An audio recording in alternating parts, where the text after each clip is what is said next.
मुअज़्ज़ज़ नाज़रीन अस्सलाम वालेकुम। सुल्तान महमद फ़ातेह के बोलम 30 के लास्ट पार्ट में खुश आमदीद। एपिसोड के आगाज में हम देखते हैं सतलमश अपने साथियों के साथ मुसलसल सुरंग खोद रहा होता है, जबकि जान ग्रांट भी अपने सिपाहियों के साथ उनकी आमद का इंतजार कर रहा होता है। नीचे से जोर शोर से खुदाई जारी होती है। सतलमश अपने साथियों से कहता है, रुको रुको रुको, हम करीब आ गए हैं, हम करीब आ गए हैं। यहाँ से आप पूरी जगह को खोद कर फसील को मलिया मेट करेंगे। होशियार रहो और बारूद लेकर आओ। जान ग्रांट ऊपर रखे हुए पानी के एक एक बर्तन को गौर से देख रहा होता है। इसी लम्हे उसे पानी के एक बर्तन में हलचल दिखाई देती है और वो सबको खामोश करवाते हुए कहता है, जमीन में हरकत है, जमीन में हरकत है। वो यहाँ नीचे हैं, यहाँ से खुदाई शुरू करो। जान ग्रांट का हुक्म मिलते ही उसके सिपाही जमीन खोदने लग जाते हैं। शहर के दूसरे हिस्से में शगाफ के सामने शदीद लड़ाई जारी होती है। सल्तोक, दुगान और बताल काफरू को बुरी तरह काट रहे होते हैं। जिस तरफ भी उनके हथियार हरकत करते हैं, काफरू की लाशों के अंबार लग जाते हैं। मगर बजंतीनी इस कदर ज्यादा होते हैं कि खत्म होने का नाम तक नहीं लेते। बाली बे भी अपने दस्ते के साथ मुसलसल रास्ता बनाने की जिद्दोजहद कर रहे होते हैं। इसी दौरान एक जानिसीरी सिपाही बुलंद आवाज से कहता है, होशियार, वज़ीर-ए-आज़म आ रहे हैं। और अगले ही लम्हे जंदारली दुश्मनों पे हमलावर हो जाता है। जंदारली के साथ मौजूद सिपाही दुश्मनों पर टूट पड़ते हैं और बजंतीनियों के सर काटते ही चले जाते हैं। जंदारली के दस्ते के आते साथ ही हलचल मजीद तेज हो जाती है। बाली साहब के चारों अतराफ सिपाहियों की तलवारें हरकत कर रही होती हैं, मगर बाली साहब हर चीज से बेखौफ होकर लड़ते हुए फतह के लिए सर धड़ की बाजी लगा रहे होते हैं। उधर जान ग्रांट भी मुसलसल सिपाहियों से खुदाई करवा रहा होता है और कहता है, शाबाश, ज्यादा तेजी से खोदो, जल्दी करो, हमें मजीद गहराई में जाने की जरूरत है। मैं जानता हूँ कि यहाँ नीचे कोई है। इसी दौरान उसके सिपाही बारूद भी लेकर वहाँ आ जाते हैं। जमीन के नीचे से सतलमश भी हर चीज से बेखबर खुदाई करने में मसरूफ होता है और अपने साथियों का हौसला बढ़ाते हुए कहता है, बस थोड़ा सा रह गया है, बस थोड़ा सा रह गया है। इसी लम्हे ऊपर से मिट्टी गिरना शुरू हो जाती है। यह देखकर सतलमश और उसके साथी एकदम से रुक जाते हैं और सुराख खुलते साथ ही सतलमश को ऊपर खड़ा बदबख्त जान ग्रांट दिखाई देता है, जो उसकी जानिब देखकर मुस्कुरा रहा होता है और वो बाजू फैलाकर सतलमश को खुशामदीद कहता है। जान ग्रांट को देखकर सतलमश एकदम से खतरे को बाम जाता है और कहता है,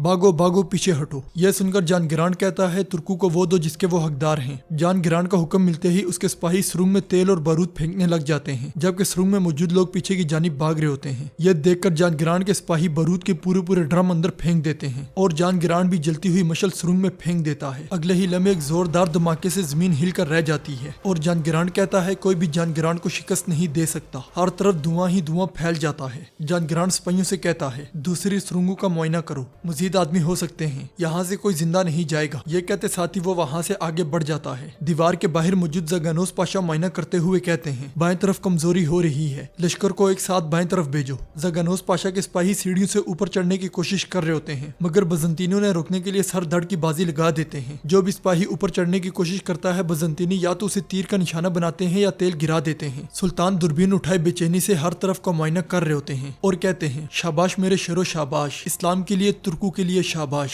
जो वक्त गुजरता है, सुल्तान की परेशानी और बेचैनी बढ़ती ही चली जाती है, जबकि दीवार के ऊपर चढ़ने की कोशिश करने वाले उस्मानी सिपाहियों की लाशों के अंबार लग जाते हैं। इसहाक पाशा का दस्ता भी सर धड़ की बाजी लगा रहा होता है और इसहाक पाशा दीवार पर मौजूद सिपाहियों पर जवाबी तीरंदाजी कर रहे होते हैं, जिसके नतीजे में बजंतीनी सिपाही भी तीरों का निशाना बन रहे होते हैं। इसी दौरान हसन को दीवार के एक जानिब अकंजी परचम लहराता हुआ दिखाई देता है, जो कि किसी बहादुर ने ऊपर जाकर लहराया होता है। यह देखकर हसन खुश होते हुए कहता है, सब ठीक हो जाएगा इंशाल्लाह, ये मेरा मौका है, ये मेरा मौका है। यह कहते साथ ही हसन घोड़े से कूदकर आगे बढ़ता है। हसन को आगे बढ़ते हुए देखकर इसहाक पाशा कहते हैं, हसन कहाँ जा रहे हो, रुक जाओ। मगर हसन पीछे मुड़ते हुए कहता है, मुझे अपना हक माफ करें पाशा। यह कहते साथ ही हसन भाग पड़ता है और इसहाक उसे आवाजें देता ही रह जाता है। दूसरी तरफ एक सिपाही अली बे के पास जाता है और उन्हें सुरंग के बारे में खबर देता है। यह सुनकर अली बे के चेहरे का रंग उड़ जाता है और वो सुल्तान से कहते हैं, मेरे सुल्तान, सुरंग तबाह हो गई है, हमारे बहुत से शहीद हैं। यह सुनते साथ ही सुल्तान की आंखें खुली की खुली रह जाती हैं और उनकी आंखों के सामने अंधेरा छा जाता है। सुल्तान जंग के दौरान पेश आने वाले मुख्तलिफ मनाजिर को देखते हैं, जहाँ उनके सिपाही बुरी तरह शहीद हुए हैं। फतह की इस जिद्दोजहद में बहुत से उस्मानी सिपाहियों की जानें कुर्बान हुई हैं। सुल्तान की नजरों के सामने सारे मनाजिर घूम जाते हैं और उनके मुंह से निकलता है, कुस्तुनतुनिया गुरूब आफ्ताब से पहले निकल जाएगा, गुरूब आफ्ताब से पहले, गुरूब आफ्ताब से पहले। ये अल्फाज कहते साथ ही सुल्तान आगे बढ़ते हैं और अली बे उन्हें रोकते हुए कहते हैं, मेरे सुल्तान रुकें रुकें। मगर सुल्तान तलवार बेनियाम करते हुए कहते हैं, गुरूब आफ्ताब से पहले कुस्तुनतुनिया गिर जाएगा। सुल्तान का अज़्म देखकर अली बे और बाकी लोग भी अपनी तलवारें बेनियाम करके सुल्तान के पीछे चल पड़ते हैं। दूसरी तरफ बजंतीनी सिपाहियों की इस्तिकामत देखकर इसहाक की आंखें भी खुली की खुली रह जाती हैं और वो दुआ मांगते हुए कहता है, ऐ अल्लाह हमारी हिफाजत حفاظت فرما, ہماری مدد فرما. ہر جگہ اس کے سپاہیوں کی لاشیں ہی لاشیں پڑی ہوتی ہیں, بے شمار زخمی بھی ہوتے ہیں. ساری جد و جہد اور لڑائی کے دوران حسن جھنڈا لیے ہوئے سیڑھی سے اوپر چڑھ رہا ہوتا ہے. حسن کو دیکھ کر بازنطینی سپاہی حملہ کرنے کی کوشش کرتے ہیں, مگر حسن جھنڈے والے نیزے کے ساتھ انہیں موت کے گھاٹ اتارتا ہی چلا جاتا ہے اور دیوار پر چڑھتے ساتھ ہی بازنطینی سپاہیوں کی لاشوں کے انبار لگا دیتا ہے. دیوار پر موجود بازنطینی سپاہیوں کا خاتمہ کرنے کے بعد حسن اوپر چڑھ کے جھنڈا لہرا دیتا ہے. یہ منظر دیکھ کر اسحاق بہت خوش ہوتا ہے اور اللہ تعالیٰ کا شکر ادا کرتا ہے, جبکہ حسن فاتحانہ انداز میں جھنڈے کو لہراتا ہی چلا جاتا ہے. سلطان بھی بچے کھچے سپاہیوں کو لے کر آندھی اور طوفان کی طرح قسطنطنیہ کی جانب بڑھ رہے ہوتے ہیں. سلطان جیسے جیسے آگے بڑھتے ہیں ان کے پیچھے موجود سپاہیوں کا جوش و خروش بڑھتا ہی چلا جاتا ہے. عثمانی سپاہی دروازہ توڑنے کے لیے سر دڑ کی بازی لگا رہے ہوتے ہیں. اندرونی حصے میں موجود کمانڈر کہتا ہے, برداشت